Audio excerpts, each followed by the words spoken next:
Milena, talagang pupunta ka na ba sa Pilipinas? Ang nanginginig na boses ng aking ina ay umalingaw-ngaw. Sa edad na 30, tumango ako. Mahigpit na hawak ang larawan ng aking asawang Pilipino na kinunan 4 na taon na ang nakalipas. Sa sandaling ito, ang puso ko ay puno ng magkahalong damdamin. 4 na taon na ang nakalipas. Iniwan ko ang Russia, ang bansang tinirhan ko sa buong buhay ko, at pinili kong sumama sa isang lalaking Pilipino patungo sa isang ganap na banyagang bansa. Noong panahong iyon, hindi ko kailanman naisip kung ano ang naghihintay sa akin nang bumalik ako sa aking bayan makalipas ang 4 na taon. Ano ang nangyari sa Russia sa loob ng 4 na taong ito? At bakit ko kailangan pang dalhin ang aking kapatid na babae pabalik sa Pilipinas? Ang bida sa kwentong ito ngayon ay isang babae na ang buhay ay lubos na nagbago pagkatapos niyang makilala ang isang Pilipino sa Russia. Pakinggan natin ang kanyang tunay na karanasan. 4 na taon na ang nakalipas, ako ay isang estudyante na kumukuha ng Business Administration sa St. Petersburg State University. Ako ay 26 taong gulang noon. Para kumita ng pera para sa matrikula at pang-araw-araw na pamumuhay, nagtatrabaho ako sa isang cafe sa sentro ng lungsod sa umaga at umuupo sa klase sa gabi. Ang bawat araw ay ginugugol sa pagod, laging kulang sa tulog, at lumalalim ang pagkabalisa tungkol sa hinaharap. Napakasama ng kalagayan ng ekonomiya ng Russia noong panahong iyon. Patuloy na bumababa ang halaga ng pera at tumataas ang kawalan ng trabaho sa mga kabataan. Patuloy kong naririnig ang balita na kahit ang mga nagtapos sa universidad ay hindi makahanap ng disenteng trabaho. Sa gitna ng hindi mapakali na realidad na ito, araw-araw akong nagmamadali. Ang oras ng trabaho sa cafe ay humahaba at naging napakahirap na balansehin ang pag-aaral at trabaho. Ang pinakamasakit ay ang makita ang kalagayan ng aking mga kaibigan. Lahat sila ay nag-aalala tungkol sa kung ano ang gagawin pagkatapos ng pagtatapos at sinusubukang umalis sa bansa sa lahat ng paraan. Kung Europa man o Asia, may kapaligiran na nangingibabaw na gustong tumakas sa Russia. Mayroon din akong parehong ideya, ngunit hindi madali ang makahanap ng paraan. Isang araw, sa isang kinakailangang kurso sa International Business Management, naatasan ako bilang miyembro ng isang pangkat. Iyon ang una kong pagkikita kay Jose Mari Joey Cruz, isang exchange student mula sa Pilipinas. Sa unang pulong ng grupo, totoo lang, wala akong masyadong inaasahan. Karamihan sa mga dayuhang estudyante ay hindi masyadong seryoso sa gawain o nahihirapan sa komunikasyon dahil sa hindi magandang Tagalog. Ngunit iba si Joey. Mula sa unang pulong, nagpakita siya ng mga materyales na lubusan niyang inihanda. Bagaman hindi siya matata sa Ruso, malinaw niyang naipahayag ang kanyang mga ideya sa Ingles. Ang pinaka-nakagugulat ay ang pagiging tumpak niya sa oras. Ang mga kaibigang Ruso ay kadalasang nahuhuli ng 30 minuto hanggang 1 oras, ngunit si Joey ay laging dumarating ng 10 minuto ng mas maaga. Habang nagpapatuloy ang proyekto, lalo akong humanga sa kaseryosohan ni Joey. Ang bahagi na responsibilidad niya ay laging natatapos at naisusumite ng 2 araw bago ang deadline. Tinitingnan din niya ng mabuti ang mga bahagi ng ibang miyembro at nagbibigay ng mga mungkahi. Minsan, dahil sa trabaho, nahuli ako sa pagsusumite ng aking material. Naghintay si Joey hanggang madaling araw at nang matanggap niya ito, inayos niya ito para sa akin. Isang araw, pagkatapos ng proyekto, habang nakaupo kami sa isang cafe, kasual kong tinanong, "Joey, bakit ka ganyan kaseryoso?" Ang ibang exchange students ay hindi masyadong nag-aabalang gawin ang ganoon. Ang sagot ni Joey ay naaalala ko hanggang ngayon. Simula pagkabata, tinuruan ako na ang gawaing tinanggap ko ay dapat tapusin ng may pananagutan. Ito ang pinakapangunahing respeto sa tao. Nang marinig ko ang mga salitang iyon, nakaramdam ako ng kakaibang emosyon. Ang mga lalaking Ruso sa paligid ko ay laging nagsasalita ng malaking ngunit hindi kumikilos. Si Joey sa kabilang banda ay ang taong nagpapatunay ng lahat sa pamamagitan ng kanyang mga aksyon. Ang pagiging mapanagutan, tumpak sa oras, at pagiging maalalahanin sa iba unti-unting naipon ang mga katangiang ito at nagsimula akong magkaroon ng damdamin kay Joey. Pagkatapos ng proyekto, patuloy kaming nagkikita. Nagbahagi si Joey ng kultura ng Pilipinas at ipinakilala ko naman ang kultura ng Russia. Magkasama kaming nag-aaral sa aklatan. At sa katapusan ng linggo, naglilibot kami sa mga sikat na lugar sa St. Petersburg. Noong araw na bumisita kami sa Hermitage Museum, humanga ako sa paraan ng seryosong pagtatanong ni Joey tungkol sa kasaysayan at sining ng Russia. Seryoso ring nakinig si Joey sa aking mga kwento. Nang ipahayag ko ang aking pagkabalisa tungkol sa hinaharap, tahimik siyang nakinig at nagbigay ng ginhawa. Milena, mahusay ka na. Kahanga-hanga na kaya mong panatilihin ang pag-aaral at trabaho sa ilalim ng mahirap na sitwasyon. Ang mga salitang iyon ay nagbigay sa akin ng malaking ginhawa. Ganyan kami, mula sa pagiging magkaibigan, dahan-dahan kaming nagkaroon ng mas malapit na relasyon, ngunit hindi pa rin ako sigurado. Hindi ko alam kung ano ang iniisip ni Joey sa akin, at hindi ko rin alam kung ano ang mangyayari pagkatapos matapos ang kanyang exchange program. Dala ko ang hindi mapakali na damdaming ito. Pagkatapos naming magkakilala ni Joey, halos araw-araw na kaming nagkikita. Alam namin na may damdamin kami na higit pa sa pagkakaibigan, ngunit hindi pa kami formal na magkasintahan. Isang gabi, kumain ako sa isang restaurant sa sentro ng lungsod kasama ang aking mga kaibigan. Mukhang hindi maganda ang kinain kong seafood noong gabing iyon. Hindi nagtagal pag-uwi ko, nagsimula akong makaranas ng matinding sakit sa tiyan at pagsusuka. Pinawisan ako ng malamig at gumugol ng buong gabi sa pagitan ng banyo at kama. Ito ang unang pagkakataon na nakaranas ako ng matinding sakit mula nang ako ay ipinanganak. Kinabukasan ng umaga, napilitan akong kunin ang aking telepono at tawagan ang aking matalik na kaibigan, si Ksenia. Ksenia! Ksenia! Sa tingin ko na food poison ako. Maaari mo ba akong tulungan na bumili ng gamot sa botika? Ngunit malamig ang sagot ni Ksenia. Milena, pasensya na, may lakad kami ng boyfriend ko ngayon. Maghanap ka na lang ng iba. Kinontak ko pa ang 2 o 3 kaibigan. Lahat sila ay tumanggi. Nagbibigay ng dahilan na abala sila. Ang isang kaibigan ay hindi na lang sumagot sa telepono. Ang isa pa ay nagbigay lang ng maikling mensahe, Milena, pasensya na, hindi talaga pwede ngayon. Doon ko napagtanto. Nang tulungan ko ang aking mga kaibigan, lahat sila ay nagpapasalamat, ngunit nang kailangan ko ng tulong, walang sino man ang tumulong. Sa lipunan ng Russia, malakas ang kultura ng individualismo. Ang mga taong abala sa sarili nilang buhay ay walang espasyo na mag-alala sa pagdurusa ng iba. Sa huli, wala akong pagpipilian kundi ang pilitin ng sarili ko na pumunta sa botika. Habang bumababa ako sa hagdan, tumulo ang luha. Napakalungkot na walang sino man ang nasa tabi ko kahit na ako ay nagkasakit ng ganito kalala. Matapos kong inumin ang gamot at bumalik sa kama, tumunog ang doorbell. Nang buksan ko ang pinto, nandoon si Joey. May hawak siyang malaking insulated lunchbox at isang bag ng gamot. Milena, ayos ka lang ba? Ang mukha ni Joey ay puno ng pag-aalala. Doon ko naalala na nagpadala ako ng maikling mensahe kay Joey noong nakaraang gabi dahil masama ang pakiramdam ko. Medyo masama ang pakiramdam ko ngayon. Baka hindi tayo magkita bukas. Sa isang simpleng mensahe lang, napansin ni Joey na ako ay may sakit. Tinulungan ako ni Joey na humiga sa kama. Binuksan niya ang lunchbox na dala niya. Sa loob ay may mainit na lugaw porridge na Pilipino. Nagluto ako nito mula pa madaling araw. Ito ang pinakamahusay na kainin kapag may food poisoning. Kumuha si Joey ng kutsara at maingat na inabot ang lugaw sa bibig ko. Kumain ka ng dahan-dahan. Gagaan ang pakiramdam ng tiyan mo. Mula noon, sa loob ng 3 magkakasunod na araw, pumunta si Joey sa aking bahay araw-araw para alagaan ako. Nagluto siya ng lugaw para sa akin, pinaalalahanan ako sa oras ng pag-inom ng gamot at nanatili sa tabi ko hanggang sa ako ay makatulog. Minsan, nang marinig niya akong sumuka muli ng madaling araw, nagmadali siyang tumayo para haplusin ang aking likod. Tinulungan pa niya akong linisin ang banyo at labhan ang aking kumot. Kinabukasan, nang makita niya na hindi ko kayang linisin ng maayos ang sarili ko, kumuha siya ng mainit na tuwalya at pinunasan ang aking mukha at kamay. Nahihiya ako, ngunit sa parehong oras, labis akong naantig. Hindi ko inaasahan na may isang taong gagawa ng ganoon para sa akin. Sa 4 araw, gumaling na ako. Tinitigan ko si Joey na nakaupo sa tabi ng bintana at mahina akong nagtanong, Joey, bakit mo ginawa ang lahat ng ito? Hindi pa tayo magkasintahan. Tumingin si Joey sa labas ng bintana at pagkatapos ay bumalik sa akin, seryosong sinabi, Milena, ayaw kong hayaang mag-isa ang taong gusto ko kapag nagkasakit. Walang anuman kung magkasintahan tayo o hindi. Hindi ako mapapakali kung kaya kong tumulong pero hindi ako tumutulong.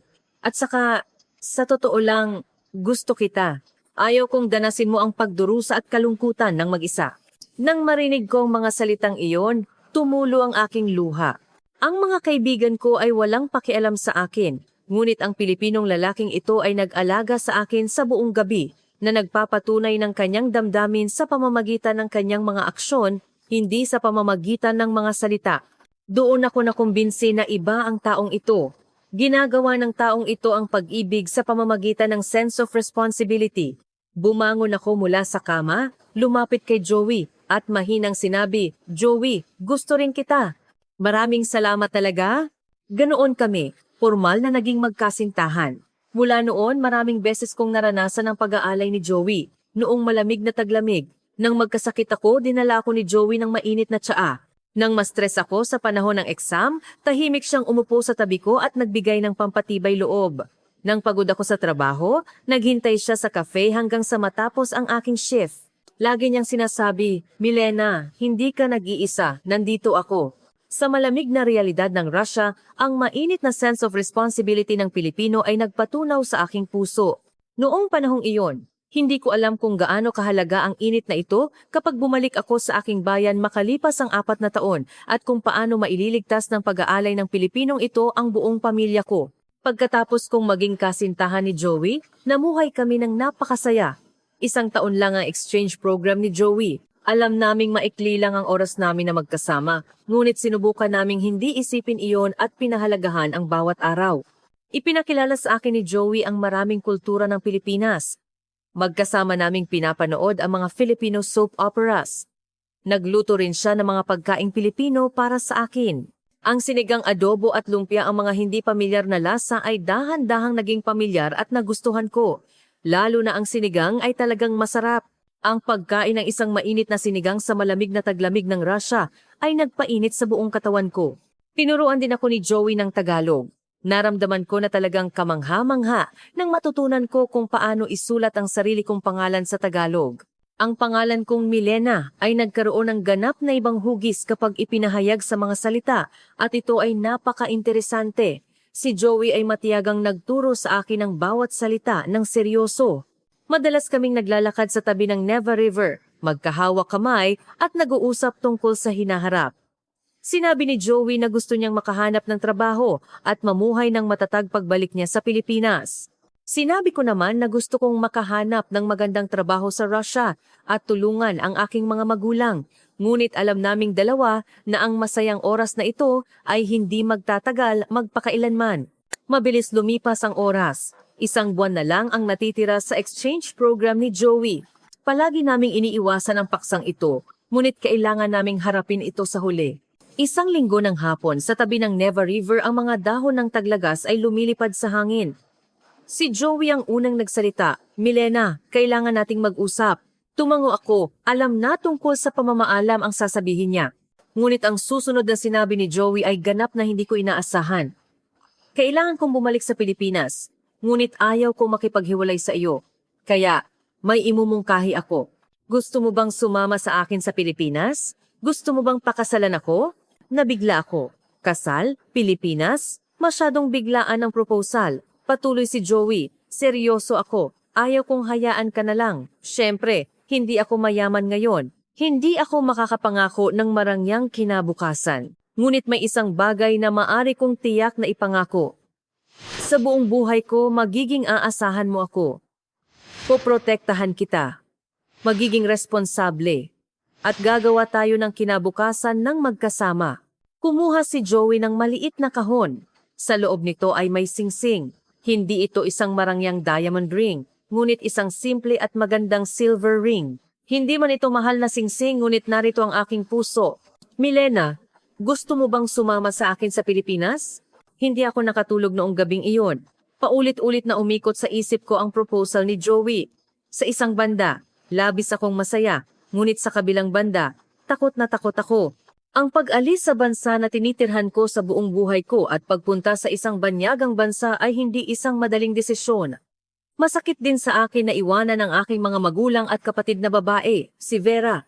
Kinabukasan, sinabi ko sa aking mga magulang, "Mama, baka pupunta na ako sa Pilipinas." Nag-propose sa akin si Joey. Nagulat ang aking mama. "Milena, talagang mapagkakatiwalaan mo ba ang lalaking iyon? Napakalayo ng Pilipinas."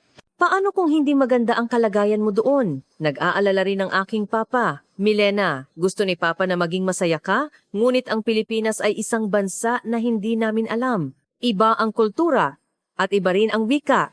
Kailangan mong pag-isipan itong mabuti. Tapat akong sumagot. Hindi rin ako sigurado, ngunit may isang bagay na tiyak. Si Joey ay nagpapatunay ng kanyang pagmamahal sa akin sa pamamagitan ng kanyang aksyon, hindi sa pamamagitan ng kanyang mga salita. Inalagaan niya ako noong nagkasakit ako. Palagi siyang nasa tabi ko nang mahirap ang buhay. At sa totoo lang, wala rin akong makitang kinabukasan kung mananatili ako sa Russia. Walang pagkakataon sa trabaho at lalong sumasama ang kalagayan ng ekonomiya. Bumuntong hininga si Papa at sinabi, "Totoo na masama ang kalagayan ng ekonomiya dito. Kung iyan ang iyong pinili, handa si Papa na maniwala. At saka, mas maganda kung mas bata ka pa magpakasal. Tamang-tama ang edad na 27. Hindi na pwede kung mas matagal pa." Sa Russia, karaniwan ang pagpapakasal sa edad na 20. Sa katunayan, ang edad na 27 ay itinuturing na huli na. Marami sa mga kaibigan ko ang nagpakasal sa edad na 23 o 24. Kaya, hindi tumutol ang aking mga magulang sa pagpapakasal ko.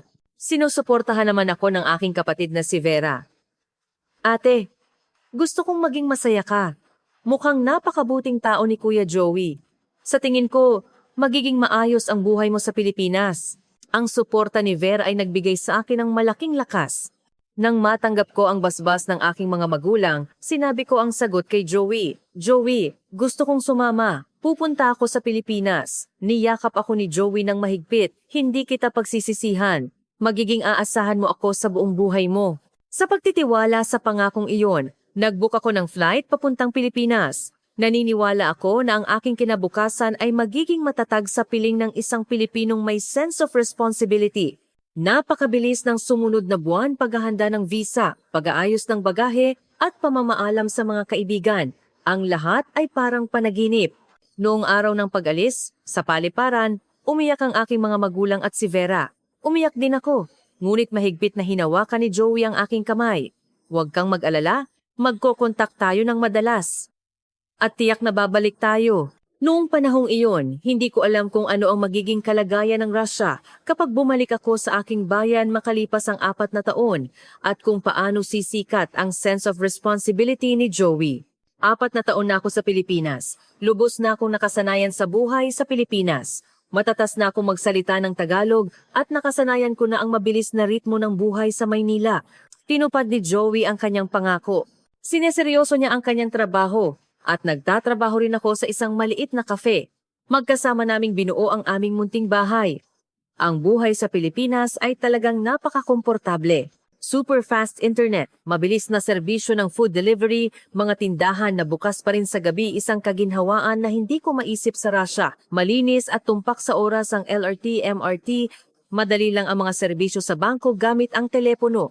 Matapos masanay sa developed system ng Pilipinas, unti-unti kong nakalimutan ang mga abala sa Russia. Ngunit sa loob ng 4 na taon, hindi ako kailanman bumalik sa aking bayan. Masyadong mahal ang flight papuntang Russia. Bagaman madalas akong nakikipag-video call sa aking mga magulang at kapatid na si Vera, hindi pa kami nagkikita ng personal. Lagi nilang sinasabi, "Milena, ayos lang. Huwag mong ubusin ang pera mo para umuwi. Ayos lang kami." Nakikita namin ang mukha ni Mama sa video, hindi ba? Ngunit sa tuwing nagvi-video call kami, nakakaramdam ako ng kakaibang pagkabalisa. Ang mga mukha ng aking mga magulang ay lalong nagiging pagod. Ang ekspresyon ni Vera ay malungkot. Bagaman sinasabi nilang wala silang problema, pakiramdam ko ay may itinatago sila. Noong taglagas ng nakaraang taon, biglang sinabi ni Joey, "Milena, oras na para umuwi tayo sa Russia. I miss my in-laws. At kailangan din nating makita si Vera." Nagulat akong nagtanong, "Bakit mo biglang sinabi iyan? Masyadong mahal ang plane ticket." Seryosong sumagot si Joey, "Mahalaga ang pamilya. 4 na taon na tayong hindi nagkikita." Labis akong nagpapasalamat sa aking in-laws na pumayag silang magpakasal tayo. Bilang isang manugang, dapat akong bumati ng maayos. "Huwag kang mag-alala tungkol sa plane ticket. Nag-iipon ako ng overtime pay simula nitong buwan. At saka, nag-apply na ako ng leave sa kumpanya." Halos maiyak ako. Si Joey ay talagang isang tao na nagpapahalaga sa pamilya. Inaalagaan niya ang aking mga magulang tulad ng pag-aalaga niya sa kanyang sariling mga magulang. Nang makita ko siya, muli kong naramdaman na napakabuti na pinakasalan ko ang taong ito. Ganoon kami. Sa unang pagkakataon sa loob ng 4 na taon, sumakay kami sa isang eroplano papuntang Russia. Sa flight, excited ako. Ang pag-iisip na makikita ko ng personal si Mama at Vera ay nagpabili sa tibok ng puso ko. Ngunit sa parehong oras, nakaramdam ako ng kakaibang pagkabalisa. Ang kakaibang vibe na nararamdaman ko sa tuwing nagvi-video call kami ay patuloy na gumagambala sa akin. Nang dumating kami sa St. Petersburg Airport, ang pagkabalisa ay naging realidad. Ang mismong paliparan ay mukhang hindi na kagaya ng dati. Ito ay luma at may madilim na pakiramdam. Nang lumabas kami, tumakbo si Vera at niyakap ako. Ate, na-miss kita. Payat na payat si Vera at ang kanyang mukha ay walang buhay. Nagkatotoo ang aking mga pinangangambahan. Sa taxi papunta sa bahay ng aming mga magulang, nagulat ako sa tanawin sa labas ng bintana. Masyadong nagbago ang mga kalye. Ang commercial area na masigla bago ako umalis ay wala na. Ang mga gusali ay walang laman. At maraming mga signboard ang nawala. Ang mas nakakagulat ay ang fast food chain ng McDonald's. Sa orihinal na lokasyon nito, isang hindi pamilyar na burger shop ang nagbukas. Ang Starbucks ay naging isang peking cafe na may katulad na logo. Tinanong ko si Vera, Vera, bakit naging ganito rito? Ngumiti ng mapait si Vera, Ate, umalis ang lahat ng global brands dahil sa economic sanctions. Ngayon ang lahat ng natira ay mga knock-off na lang. Pagdating sa bahay ng aming mga magulang, mas matindi ang pagkabigla. Ang bahay ay mukhang luma na. Ang mga appliance na nasira ay hinayaan na lang. Ang mga muebles ay umuugong. Ang refrigerator ay gumagawa ng kakaibang tunog at ang TV screen ay basag. Humingi ng paumanhin si Mama. Milena, pasensya na. Hindi maganda ang sitwasyon kamakailan. Hindi kami makabili ng mga bagong bagay.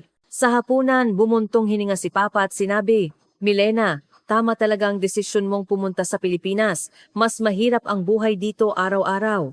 Ang halaga ng pera ay bumagsak, kaya patuloy na tumataas ang presyo. Ngunit lalong kumukonti ang mga pagkakataon sa trabaho. Walang lugar na mapagtatrabahuhan ang mga kabataan. Ang pabrika namin ay nagsara na rin. Noong gabing iyon, binuksan ko ang aking telepono. Ang mga apps na ginagamit ko sa Pilipinas ay hindi gumagana. Ang Google, YouTube at Instagram lahat ay nakablock. Lubos akong nakasanayan sa super fast internet at maginhawang digital environment ng Pilipinas. Ang backward infrastructure ng aking bayan ay nagparamdam sa akin ng malaking abala. Kinabukasan, nang pumunta kami sa palengke, tumindi ang pagkabigla.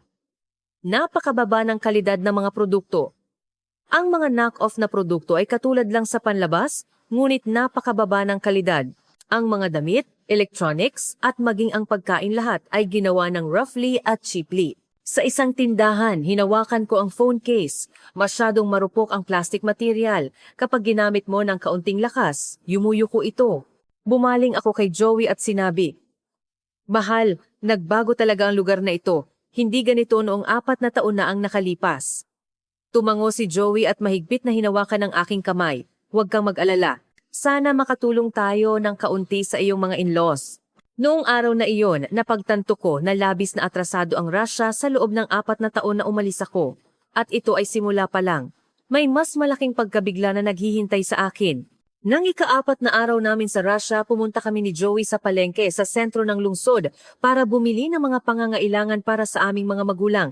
Bagaman masikip ang palengke, walang sigla. Lahat ay nagmamadali. Na may malungkot na ekspresyon. Pumipili ako ng mansana sa tindahan ng prutas. Nakatayo si Joey sa tabi ko, hawak ang basket. Doon, bigla akong kinailangang pumunta sa banyo. Sinabi ko kay Joey, Mahal, hintay ka lang dito. Pupunta ako sa banyo.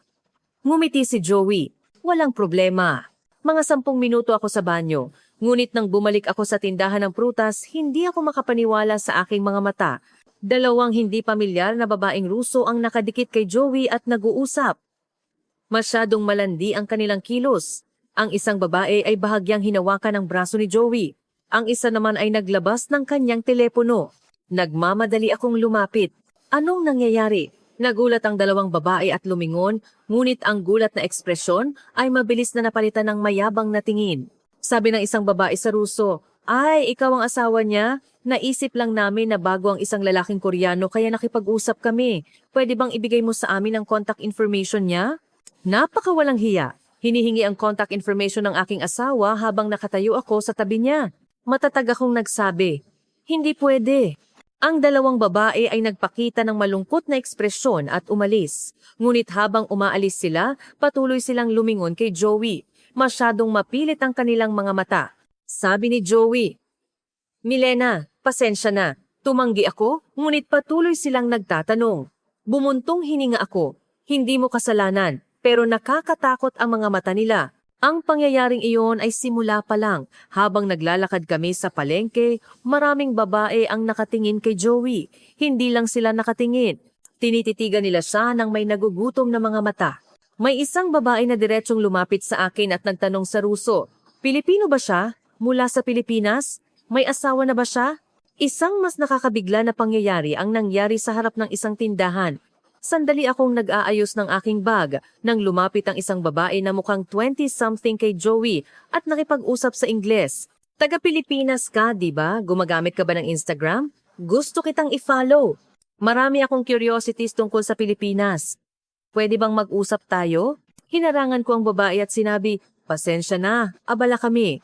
Tinitigan ako ng babae. "Bakit ka ganyan? Hindi ba pwedeng makipagkaibigan? Narinig ko na napakabait ng mga Pilipino. Hindi ko inaasahan na magiging stingy ka pala." Nagalit ako sa mga salitang iyon. Ang paghingi ng contact information ng aking asawa ay tinatawag na pakikipagkaibigan? Nag-snort ang babae at umalis. Ngunit hindi ko malilimutan ang mga mata niya. Hindi iyon simpleng curiosity kundi puno ng desperasyon na kailangan niyang makahuli ng Pilipino. Ang mas nakakagulat ay nangyari noong gabi. Kumakain kami sa isang restaurant nang ang dalawang babae na nakaupo sa tabi ng aming mesa ay patuloy na nakatingin kay Joey. Pagkatapos, may tinanong sila sa waiter. Lumapit ang waiter sa aming mesa. "Pasensya na, gusto lang malaman ng mga customer doon kung taga-Pilipinas ba kayo. Kung okay lang, pwede ba kayong magbatian?" Matigas akong tumanggi. "Wag na, kumakain kami." Tumango ang waiter at umalis. Ngunit ang mga babae ay patuloy na nakatitig sa amin. Dahil sa uncomfortable na pakiramdam, mabilis kaming kumain at umalis. Sa labas ng restaurant, isa sa mga babae ang naghihintay sa amin. Talagang nagalit ako. "Ano bang gusto mo? Sinusundan mo pa kami ngayon?" Nagulat ang babae. "Hindi, nagkakamali ka. Curious lang ako tungkol sa Pilipinas. Pwede mo bang sabihin sa akin kung paano makahanap ng trabaho sa Pilipinas?" Magalang na sumagot si Joey. "Hindi rin kami masyadong sigurado. At saka, abala kami ngayon." Mabilis kaming umalis. Noong gabing iyon nakipag-usap ako kay Joey. "Mahal, napakakaiba talaga ngayon. Bakit sila ganoon kagarapal na lumapit sa iyo?" Seryoso ang ekspresyon ni Joey. "Milena, sa tingin ko kulang sa lalaki dito." Sinabi ni Vera na ang mga kabataang lalaki ay umalis sa ibang rehiyon para maghanap ng trabaho. Ang mga babae lang ang natira. At dahil hindi maganda ang kalagayan ng ekonomiya, gusto ng mga babae na makakilala ng dayuhang lalaki para umalis dito. Doon ko lang naintindihan. Matapos bumagsak ang ekonomiya, umalis ang mga lalaki para maghanap ng trabaho at naiwan ang mga babae. Nang makita ng mga babaeng iyon ang isang Pilipino, nakita nila ito bilang isang pagkakataon upang tumakas sa hindi mapakaling realidad, isang tiket papuntang Pilipinas tulad ng nangyari sa akin. Hindi ako nakatulog noong gabing iyon. Paulit-ulit na nagpapakita ang nagugutom na mga mata ng mga babaeng iyon. Napagtanto ko kung gaano katama ang pagpili kong pumunta sa Pilipinas, 4 na taon na ang nakalipas. Kung nanatili ako rito, baka namumuhay din ako ng desperado tulad ng mga babaeng iyon. Walang trabaho, walang katiyakan sa kinabukasan. Ngunit hindi pa tapos. Mas malaking pagkabigla ang naghihintay sa akin at manggagaling ito sa aking pinagkakatiwalaang matalik na kaibigan. Nang ika-7 araw namin sa Russia, nagpasya akong makita ang aking mga kaibigan sa kolehiyo. Ksenia, Vasilisa at Zlata. Talaga namang malapit kami noong nasa kolehiyo. Magkasama kaming nag-aaral, naglalaro, nagbabahagi ng mga problema, nagpapalakas ng loob kapag mahirap, at nagdiriwang kapag masaya. Puno ng pag-asa, pumunta ako sa tagpuan namin isang restaurant sa sentro ng lungsod. Sumama rin si Joey. Gusto kong ipakilala ang aking asawa sa aking mga kaibigan. Pagpasok namin sa restaurant, tumayo ang aking mga kaibigan para salubungin ako. "Milena, ang tagal nating hindi nagkita." Pagkatapos ng yakapan, umupo kami. Sa simula, maganda ang atmosphere. Nag-usap kami tungkol sa mga nangyari sa panahong iyon. Ikinuwento ko rin ang buhay ko sa Pilipinas. Interesado silang nakinig ang aking mga kaibigan. Ang Pilipinas ay talagang magandang lugar. Milena, mukha kang masaya? Ngunit pagkatapos ng ilang inumin, nagsimulang magbago ang atmosphere. Si Xenia ang unang nagsalita. Milena, napakaswerte mo talaga na nakakilala ka ng Pilipino at nakapunta sa Pilipinas. Gusto ko ring pumunta sa Pilipinas. Hindi talaga ako makapamuhay dito. Ngumiti ako at sumagot. Xenia, maganda ang Pilipinas, pero hindi rin madaling mag-adjust. Doon, tumingin si Vasilisa kay Joey. Joey, marami ka bang kaibigan na lalaki sa Pilipinas? Pwede mo ba kaming ipakilala? Naramdaman kong medyo kakaiba ang tanong, ngunit inakala kong nagbibiro lang sila. Magalang ding sumagot si Joey. Mayroon akong mga kaibigan, ngunit hindi ako sigurado kung paano ko kayo ipakikilala. Ngunit biglang nagsalita si Zlata na may seryosong ekspresyon. Milena, seryoso ako. Gusto kong pumunta sa Pilipinas. Matutulungan mo ba ako? Naguluhan akong nagtanong, ano ang ibig mong sabihin sa tulungan? Inilagay ni Zlata ang kanyang siko sa mesa at tinitigan ako sa mata. Pakiusap, hayaan mo ang asawa mo na dalhin ako sa Pilipinas. O at least, ipakilala mo ako sa isang Pilipino. Wala akong kinabukasan kung mananatili ako dito. Walang trabaho at walang lalaking makakasama. Hindi ako pwedeng mamatay na lang na ganito, na matandang dalaga. Nagdududa ako sa aking mga tainga. Ang pagdala ng aking asawa sa Pilipinas, anong klaseng salita iyon? Nagmamadali akong nagsabi, Zlata, hindi yata tama iyan. Hindi rin kami mayaman at may problema rin sa visa. Ngunit hindi sumuko si Zlata. Milena, hindi ba tayo magkaibigan? Dapat tumulong ang magkakaibigan sa ganoong bagay, di ba? Kung nakapunta ka sa magandang lugar, hayaan mo na lang ba akong mabulok dito? Ayos lang ba sa'yo na maging masaya ka lang? Nagalit ako sa mga salitang iyon. Pumunta ako sa Pilipinas dahil lang sa swerte? Naglakas loob din akong magdesisyon. At saka, ang paghingi ng kaibigan ng aking asawa para pumunta sa Pilipinas, tama ba iyon? Iyan ba ang dapat sabihin ng isang kaibigan? Sumingit si Xenia. Tama si Zlata. Alam mo kung gaano kasama ang sitwasyon namin dito. Walang trabaho at walang lalaki. Kailangan mo lang tumulong ng kaunti. Wala bang job opportunity sa kumpanya ng asawa mo? O wala bang single na Pilipino sa mga kaibigan mo?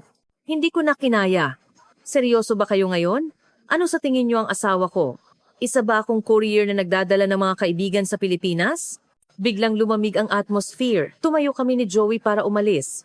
Aalis na kami.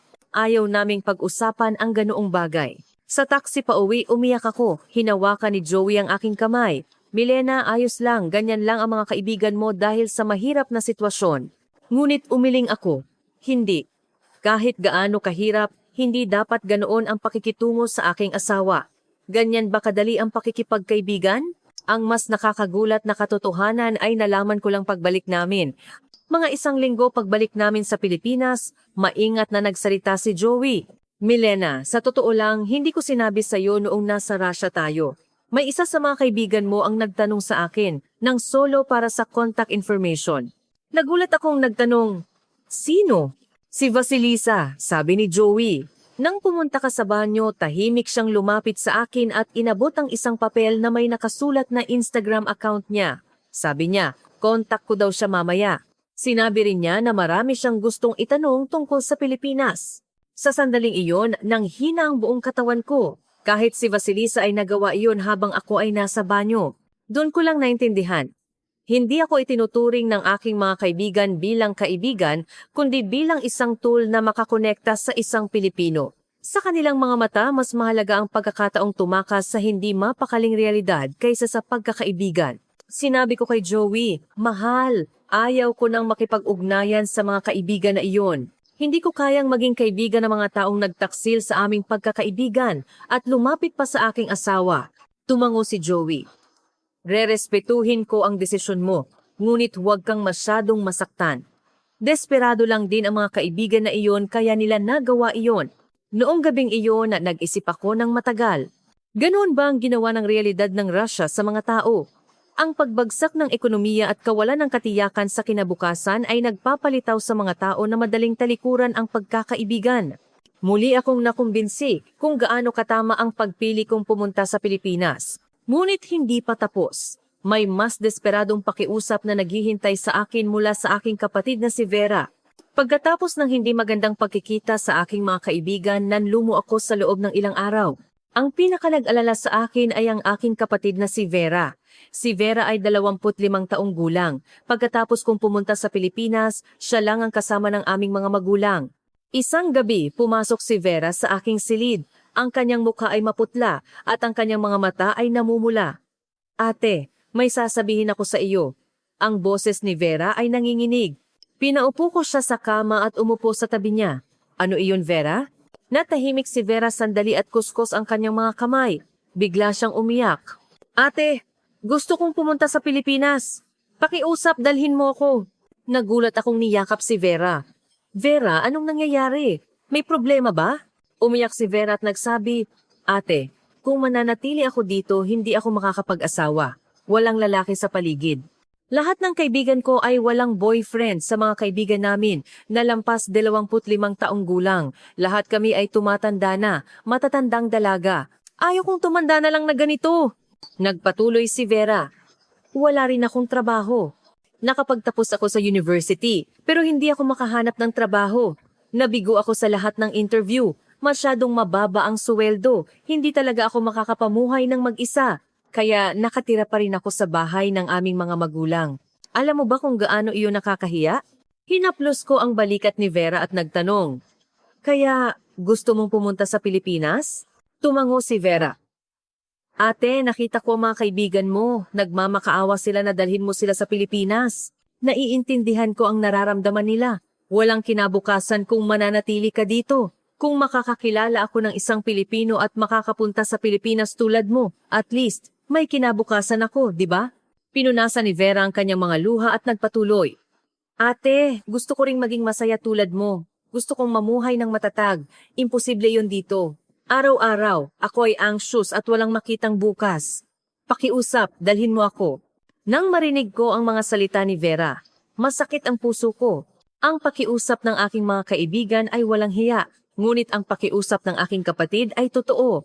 Talagang desperado si Vera at naniniwala na wala siyang kinabukasan dito. Kinonsulta ko si Joey. Mahal, sabi ni Vera, gusto niyang pumunta sa Pilipinas. Anong gagawin natin? Nag-isip si Joey sandali at nagsabi, Milena, pamilya siya.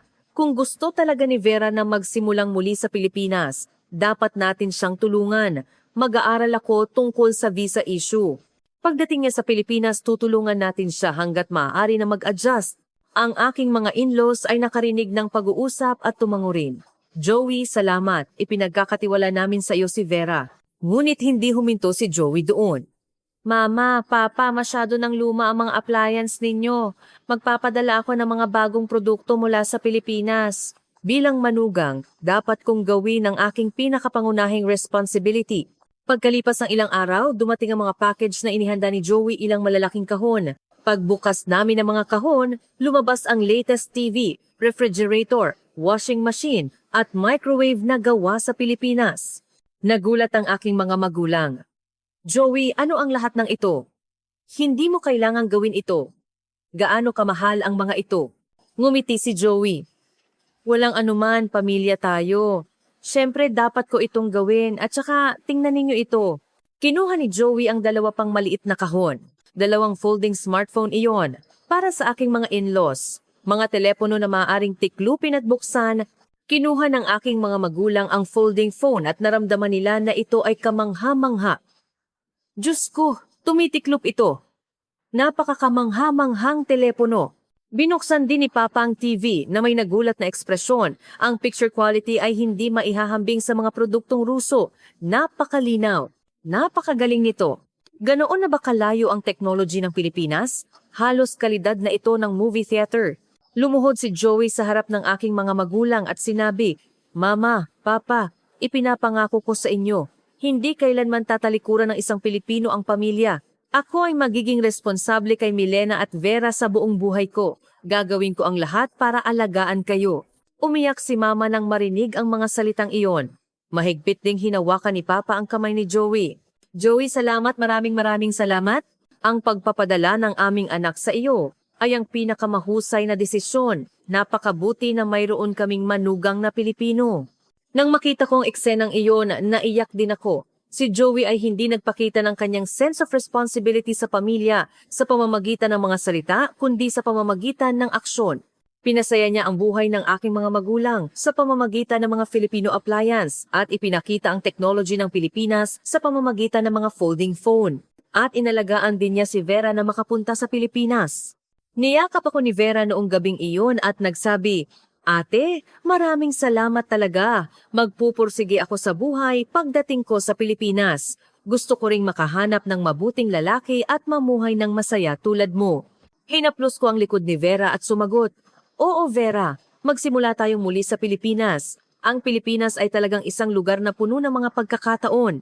Ganyan, napagdesisyonan ang pagpunta ni Vera sa Pilipinas. Ako ay nakumbinsi na ang Pilipinas ay ang pinakaligtas at pinakatiyak na lugar na mapagkakatiwalaan ng aming pamilya. Natapos ang isang buwan namin sa Russia, sumakay kami ni Vera sa eroplano papuntang Pilipinas. Umiyak ang aming mga magulang habang naghahatid sa amin sa paliparan. "Vera, sundin mo ang sinasabi ng ate mo at mamuhay ka ng maayos." "Milena, ipinagkakatiwala namin sa iyo si Vera." Pinangakuan ko ang aking mga magulang, "Huwag kayong mag-alala, aalagaan ko ng maayos si Vera." Magkokontak kami ng madalas at mag-video call araw-araw. Sa eroplano, tumingin si Vera sa labas ng bintana at nagsabi, "Kinakabahan ako ngayon. Magagawa ko ba ito ng maayos sa Pilipinas?" Hinawakan ko ang kamay ni Vera at sumagot, "Vera, ayos lang. Mahirap sa simula. Ganyan din ako. Ngunit pagkatapos mong mag-adjust, ang Pilipinas ay talagang isang napakagandang lugar na titirhan. At saka, nandito kami para sa iyo." Nang dumating si Vera sa Pilipinas, hindi siya sanay sa lahat ng bagay sa simula. Ang mabilis na bilis ng internet, ang maginhawang delivery system, ang mga kalye na maliwanag pa rin sa gabi, isang ganap na magkaibang mundo mula sa Russia. Ngunit mabilis na nag-adjust si Vera. Seryoso siyang nag-aral sa isang Tagalog language school. Tinuruan din namin siya ni Joey ng kultura ng Pilipinas at tinulungan siyang mag-adjust. Inalagaan ni Joey si Vera na parang sarili niyang kapatid na babae. Tinulungan niya si Vera na maghanap ng part-time job, gumawa ng resume at inihanda siya para sa interview. Pagkalipas ng mga 3 buwan, maingat na nagtanong si Joey, "Milena, kumusta si Vera kamakailan? Mukhang nag-adjust na siya sa buhay sa Pilipinas." Tumango ako, si Vera ay mas masaya kamakailan. Maganda na rin ang Tagalog niya. Doon sinabi ni Joey, "Kung ganoon, gusto kong ipakilala sa kanya ang aking kasamahan sa kumpanya." Si Antonio Anton Garcia ang pangalan niya. Talagang seryoso at mabait siya. Magkasing edad din sila ni Vera. Natanong ko na si Anton, sabi niya interesado siya. Nagulat akong nagtanong, "Pwede ba?" Ngumiti si Joey at sumagot, "Oo." Natanong ko na si Anton kung okay lang sa kanya ang isang babaeng Ruso. Mas curious pa siya at sinabi niyang gusto niyang makita. Napakabuting tao ni Anton. Nirerespeto rin siya sa kumpanya. Ganyan, naganap ang unang pagkikita ni Vera at Anton Garcia. Kaming 4 sina Joey, Vera, Anton at ako ay kumain ng hapunan ng magkasama. Sa simula, medyo awkward sila, ngunit si Anton, tulad ng sinabi ni Joey, ay isang seryoso at mabait na tao. Sinubukan niyang unawain ang hindi matatas na Tagalog ni Vera. Seryoso siyang nagtanong tungkol sa kultura ng Russia at mabait na ipinaliwanag kay Vera ang buhay sa Pilipinas. Pagkatapos naming kumain, mahinang sinabi ni Vera sa akin, "Ate, mukhang magandang tao si Anton." Ngumiti ako at sumagot, "Kung ganoon, magkita pa kayo ulit at magkakilala kayo ng dahan-dahan. Huwag kang magmadali." Pagkatapos, madalas nang nagkikita sina Vera at Anton. Tinuruan ni Anton si Vera ng Tagalog. Ipinakilala naman ni Vera ang Russia kay Anton. Lumapit sila sa isa't isa. Mga 3 buwan pagkatapos, formal silang naging magkasintahan. Napakasaya ni Vera. "Ate, talagang nararamdaman ko na napakabuti na pumunta ako sa Pilipinas. Napakabuting tao ni Kuya Anton. Lagi siyang mabait sa akin at napakamaalalahanin niya kapag nagde-date kami. Hindi ko kailanman makikilala ang ganoong lalaki kung nanatili ako sa Russia. Ang mga Pilipino ay talagang may sense of responsibility at seryoso." Nang makita ko ang masayang mukha ni Vera, gumaan ang pakiramdam ko. Napakasuwerte na nagsimula ang aking kapatid ng bagong buhay at nakakilala ng mabuting tao sa Pilipinas. Sabi rin ni Joey ng may kasiyahan, talagang gusto ni Anton si Vera. Sa kumpanya, si Vera lang ang pinag-uusapan niya. Masaya rin ako na makita silang masaya.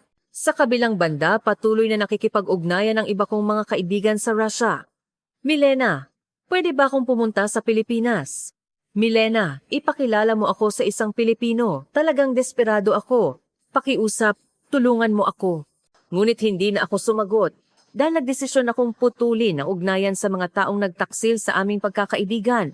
Sa halip, madalas akong nagvi-video call sa aking mga magulang.